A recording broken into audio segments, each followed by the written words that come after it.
finally back to making some progress after being out 2 months with a back injury. I just started putting in my shore power, which is going to be right here, as you can see. And then over here will go in my 2 fill tubes. And here comes a car, as usual. So the fill tubes will go in here for my drinking water and fresh water. Let's go inside. It's a mess. That's okay. Maybe we can see back here. Now here's where the shore power comes in, but because the fixture is the same thickness as the wall, I've had to push this out a little bit and be a false wall here, and the wiring will come up from down there, up here, over to the box over there.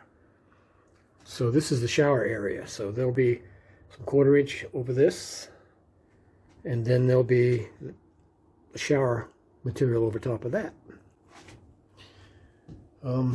This side I'm getting ready to work on. Those boxes didn't work out because it's just too much stuff in the boxes. Too many pieces of wire. So I took the box out and I'm using the recess. And I went from 3.5 inch deep electrical raceway to 3/4 inch deep. So that's going to give me more room in the cabinets up here. It's hard to see up here, but you can see I'm getting all the wiring in, and I'll just use a 1/2 inch off surface and then a 1/4 inch raceway. I'll be able to get to all these inside the cabinets. So much to do to catch up. I'm about 3 months behind. I don't know if you can see this or not. That's my door window. It's kind of dark in here. Should have done this earlier. But progress is progress, I guess. I had to take all this wiring down. I took all the armor off. I'm not going to need it, because I had to retrace everything because I forgot where everything went. I had it written down cryptically, and I forgot what everything was. So anyway, it's getting there. Once I get all the wiring done, the basic wiring, I can start the ceiling, the floor, and once I get the ceiling and the floor in, then I can start the walls. Because right here, all this coming down goes to a 7-gang switch here. So there's a wall comes out here, goes across there, the toilet's over there, the shower's over here, all my solar and electricals here. So much to it. So I'm getting all this figured out, where things are going. I even made a bunch of changes here, which I'll show you later on. This is the full color machine, all that Murphy bed. I'm actually going to do one table here. You can see how low it is because the machine's so big. So I can't use it as a work table. So I'm going to put another work table on the back side of the bed. I'll show you that shortly. All right. That's enough for now. We'll talk to you later. As you can see, I'm taking a few steps backwards because I went by the salesman's dimensions on the machine. Now that I have the machine, the full color machine, in my possession, of course those measurements weren't correct. So I did a new layout.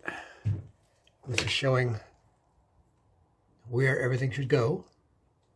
So I had to take these off. I had a socket right here. Had to move it over to here. And then this one will still line up down here, but it's got to go right here now instead of down there. Some of the things you have to do, but that's what you got to do.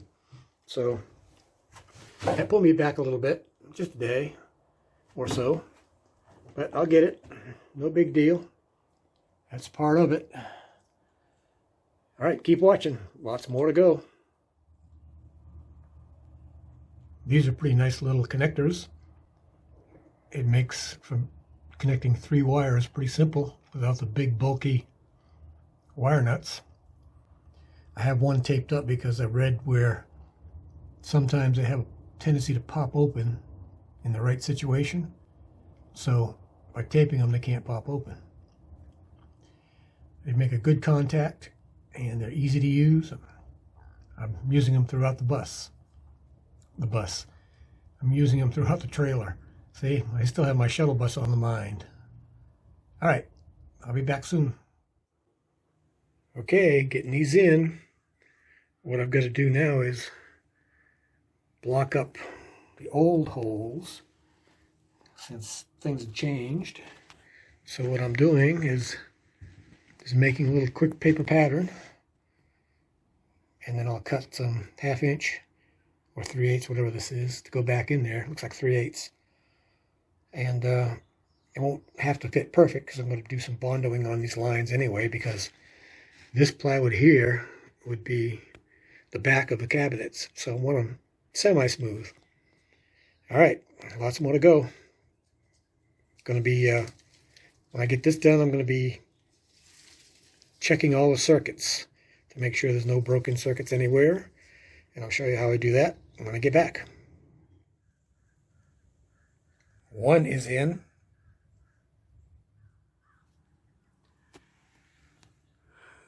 Number 2 is in.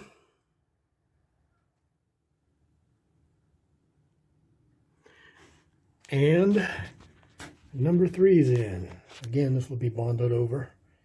So this crack will be bonded in just to make the back of the cabinets look a little bit better. All right.